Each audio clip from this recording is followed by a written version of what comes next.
சில பேர் இந்த மார்னிங் வாங்கி ஈவினிங் விற்பாங்க. இந்த வீக் வாங்கி நாளைக்கு இல்லாட்டி நெக்ஸ்ட் வீக் எது பெஸ்ட்? இதுலமா எது பெஸ்ட்டுங்கிறத விட உங்களுக்கு எது ஆப்ட் அது ரொம்ப முக்கியம்.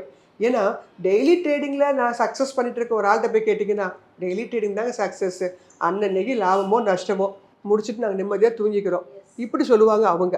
ஆனால் அதுவே ஒருத்தவங்க அந்த லாஸ் அக்செப்ட் பண்ணிக்க முடியாதவங்க, லாஸ் வந்துட்டு என்னுடைய கேபிட்டல்லே பிரச்சனை ஆகிடும், இருக்கட்டும் நான் எப்போ ஏறுதோ அப்போ கொடுத்துக்குவேன். அது ஒரு 3 மாசத்துல ஏறலாம், சில சமயம் 6 மாசத்துல ஏறலாம், சில சமயம் ஏறவே ஏறாது. சில கம்பெனிகள்லாம் இறங்கினா இறங்குனது தான், அந்த மாதிரி போயிடும், முழுக்க முழுக்க லாஸு.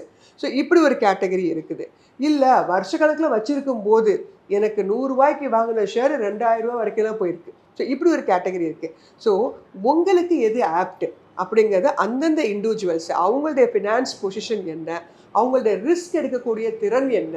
ஏன்னா ஒரு ஏஜ் வயசு இருக்குமா, ஒரு 25 வயசுல சம்பாதிக்கிற பையனுக்கு எடுக்கக்கூடிய ரிஸ்க்கு 55 வயசுல வருமா? இல்ல நீங்க இந்த இடத்துல பெண்கள்னு சொன்னீங்க. நிறைய பேர் வீட்ல இருக்கிற பெண்கள் இருப்பாங்க. சின்னதா பிசினஸ் பண்றவங்க எப்படின்னா, எனக்கு இன்னைக்கு மார்னிங் நான் இன்வெஸ்ட் பண்றேன், அன்னைக்கு ஈவினிங்கோ நெக்ஸ்ட் டேவோ கிடைக்கும்போது அது எனக்கு ஒரு இன்னொரு பெட்டர் இன்வெஸ்ட்மெண்ட்டா இருக்கும் என்னோட பிசினஸ்க்குன்னு.